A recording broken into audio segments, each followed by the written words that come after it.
नमस्कार, मैं हूं डॉक्टर सुरभि सोलंकी और आज आपको बताने वाली हूं कि एक्टोपिक प्रेगनेंसी क्या होती है, इसके साइंस एंड सिम्टम्स क्या होते हैं, लक्षण क्या होते हैं, आपको कैसे पता चलेगा कि आपकी प्रेगनेंसी एक्टोपिक प्रेगनेंसी है, क्या एक्टोपिक प्रेगनेंसी के केस में बच्चे को बचाया जा सकता है कि नहीं, ये भी बात हम इस वीडियो में ज़रूर करेंगे।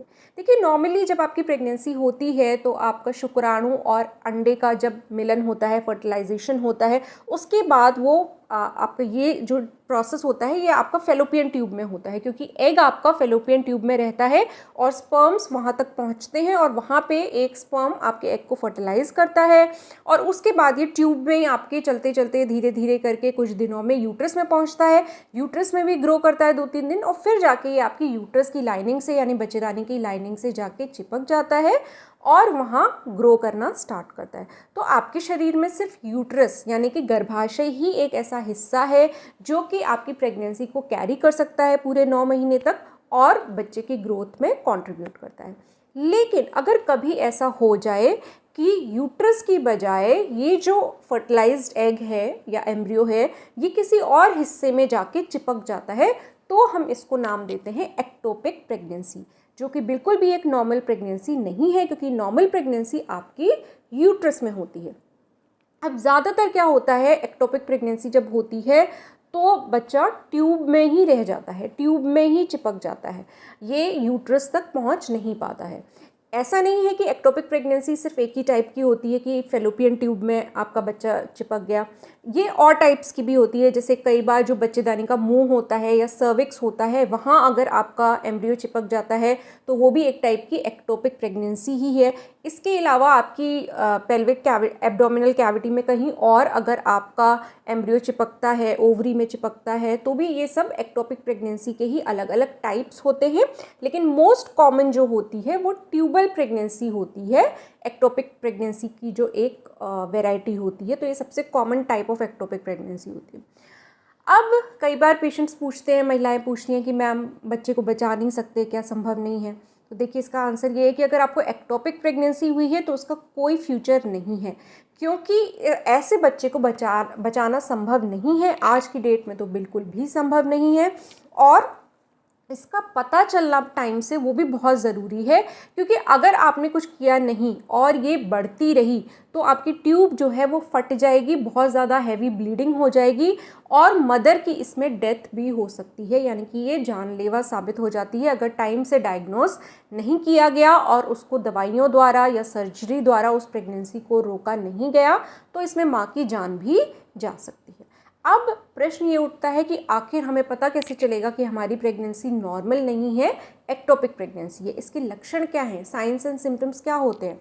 तो देखिए, सबसे पहली चीज़, एकदम शुरुआत में तो कोई सिम्टम ऐसे आता नहीं है, लेकिन फिर भी इसमें सबसे पहले आपकी एक नॉर्मल प्रेगनेंसी के सिम्टम्स आते हैं और आप जब टेस्ट करेंगे अपना तो प्रेगनेंसी टेस्ट आपका पॉजिटिव आएगा। सबसे शुरुआती सिम्टम्स की अगर हम बात कर लें तो जो नॉर्मल प्रेगनेंसी के, यूट्राइन प्रेगनेंसी के सिम्टम्स होते हैं वही इसके भी होते हैं, जैसे कि आपका पीरियड मिस हो जाएगा, आपके समय पे पीरियड नहीं आएगा।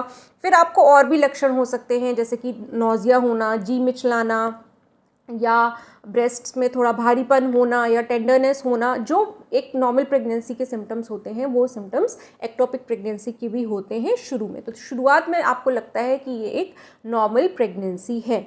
अब आगे चल के जब ये प्रेगनेंसी और ज़्यादा बढ़ने लग जाती है तो इसके और लक्षण भी दिखाई पड़ने दे सकते हैं। इसके 3 मुख्य लक्षण होते हैं। अगर अर्ली वार्निंग साइंस की हम बात करें, यानी कि जिससे चेतावनी मिलती है कि ये प्रेगनेंसी शायद नॉर्मल नहीं है और एक्टोपिक प्रेगनेंसी हो सकती है, तो ये 3 चेतावनियाँ या 3 वार्निंग साइंस क्या होते हैं?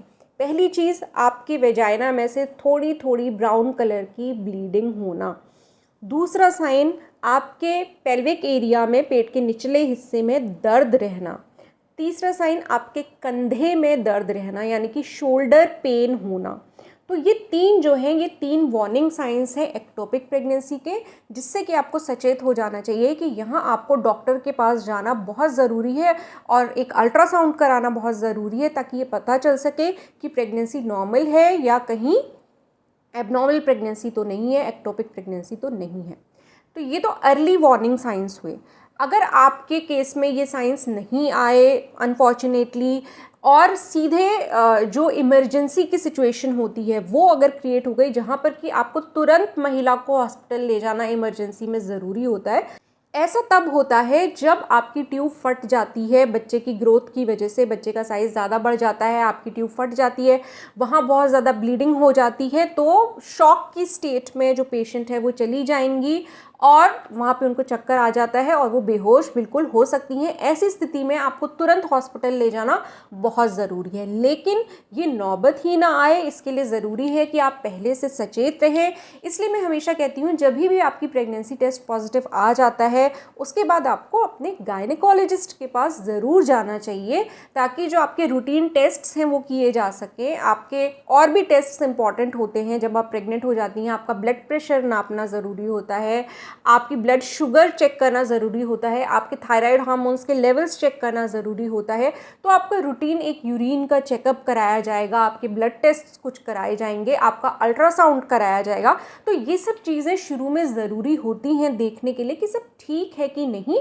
अदरवाइज़ अगर इसमें से कुछ फैक्टर्स ऐसे हुए जैसे कि आपका ब्लड प्रेशर अगर कंटिन्यूसली हाई रह रहा है, या आपका ब्लड शुगर ज़्यादा हाई है, या जैसे कि ये एबनॉर्मेलिटी मैंने बताई कि आपकी ट्यूब में प्रेगनेंसी है या किसी और जगह है, तो ऐसे में फिर एक्टोपिक प्रेगनेंसी में तो जान का रिस्क होता है, उसमें तो हटानी है प्रेगनेंसी। बाकी अगर ब्लड शुगर की बात है या ब्लड प्रेशर की बात है तो उसमें भी प्रेगनेंसी में कॉम्प्लिकेशंस होने का रिस्क बहुत ज़्यादा रहता है। इसलिए उसमें आपको बहुत एहतियात बरतने की ज़रूरत होती है और प्रॉपर ट्रीटमेंट लेने की ज़रूरत होती है। तो इसीलिए मैं हमेशा कहती हूँ अगर आपका प्रेगनेंसी टेस्ट पॉजिटिव आ गया है और आपको बेबी चाहिए तो घर में मत बैठे रहिए, डॉक्टर के पास जाइए, गायनेकोलॉजिस्ट के पास जाइए और शुरुआती जो टेस्ट्स होते हैं ब्लड का, यूरिन का, आपका पहला अल्ट्रासाउंड प्रेगनेंसी का जो होता है, ये सब कराना ज़रूरी होता है। तो प्रेगनेंसी कोई मजाक नहीं है, प्रेगनेंसी कोई हल्के में लेने की चीज़ नहीं है। कुछ रिस्क्स होते हैं, कुछ कॉम्प्लिकेशंस हो सकते हैं जो आपकी प्रेगनेंसी के साथ जुड़ सकते हैं, तो उनको रूल आउट करना बहुत ज़रूरी होता है ताकि आपको पता चल सके कि हाँ आपकी प्रेगनेंसी नॉर्मल है, सब ठीक है। तो आपके चेकअप्स रेगुलर ज़रूरी होते हैं। तो जितनी बार आपके डॉक्टर्स आपको विजिट्स के लिए बुलाते हैं, पहले तो शुरू में ज़्यादा नहीं बुलाते हैं, हर मंथ में एक बार बुलाते हैं आपको, तो आपको जाना चाहिए, अपने रेगुलर चेकअप्स ज़रूर कराने चाहिए। अब एक्टोपिक प्रेगनेंसी अगर आपकी निकलती है तो उसमें आप बच्चे को बचा तो सकते नहीं हैं, तो उसके लिए आपका ट्रीटमेंट घर बैठे तो बिल्कुल भी नहीं होना है, हॉस्पिटल में ही होगा। डॉक्टर आपको या तो दवा देंगे अगर दवा देने की स्थिति होगी तो, और अगर दवा देने की सिचुएशन नहीं है, सीधे ऑपरेट करना ज़रूरी है, तो वो आपकी ट्यूब को ऑपरेट करके बच्चे को बाहर निकालेंगे। तो ये बहुत ज़रूरी है और इसको आप स्किप नहीं कर सकते, नहीं तो माँ की जान को इसमें खतरा रहता है। बच्चा तो बचना है नहीं, किसी भी स्थिति में वो संभव है ही नहीं, लेकिन माँ की जान को बचाया जा सकता है अगर आप टाइम से एक्टोपिक प्रेगनेंसी डायग्नोस कर लें तो, या उसकी डायग्नोसिस बन जाती है अगर आपके डॉक्टर द्वारा, तो बिल्कुल आप प्रॉपर ट्रीटमेंट लेके माँ की जान को तो बचा सकते हैं कम से कम। तो इसलिए थोड़ा जानकारी होना बहुत ज़रूरी होता है कि एक्टोपिक प्रेगनेंसी तो नहीं है। तो हालांकि ज़्यादातर प्रेगनेंसीज नॉर्मल ही होती हैं, यूट्रस में ही जाके चिपकती हैं, लेकिन कभी कभी कोई केस ऐसा हो सकता है कि एक्टोपिक प्रेगनेंसी हो सकती है। ऐसे में अगर आपको पहले से जानकारी होगी तो आप सचेत रह सकते हैं। जो 3 वार्निंग साइंस मैंने आपको बताए वो अगर हैं आपकी प्रेगनेंसी में तो आपको तुरंत डॉक्टर के पास जाना चाहिए। एक बार फिर आपके लिए मैं बता देती हूँ, अगर आपको प्रेगनेंसी में वेजाइना में से ब्लीडिंग हो रही है थोड़ी थोड़ी, साथ में आपको निचले हिस्से में पेन हो रहा है, पेल्विक एरिया में, पेट के निचले हिस्से में, साथ में अगर आपको कंधे में दर्द हो रहा है, तो आप इसको इग्नोर नहीं कर सकते, आपको डॉक्टर के पास जाना बहुत ज़रूरी है। तो होपफुली आज जो मैंने आपको जानकारी दी वो आपको ज़रूर काम की लगी होगी। अगर अच्छा लगा है वीडियो तो वीडियो को लाइक ज़रूर कीजिएगा और मेरे चैनल को सब्सक्राइब कीजिए, और सब्सक्राइब करने के साथ साथ वो जो नोटिफिकेशन बेल है ऑल के ऑप्शन के साथ, उसको भी ज़रूर प्रेस कर दीजिएगा ताकि मेरे आने वाले प्रेगनेंसी से रिलेटेड यूज़फुल वीडियोज़ के नोटिफिकेशंस आपको टाइम से मिलते रहें और आपका कोई भी वीडियो मिस ना हो। मैं आपसे मिलूंगी अपने अगले वीडियो में, तब तक के लिए अपना ख्याल रखिए।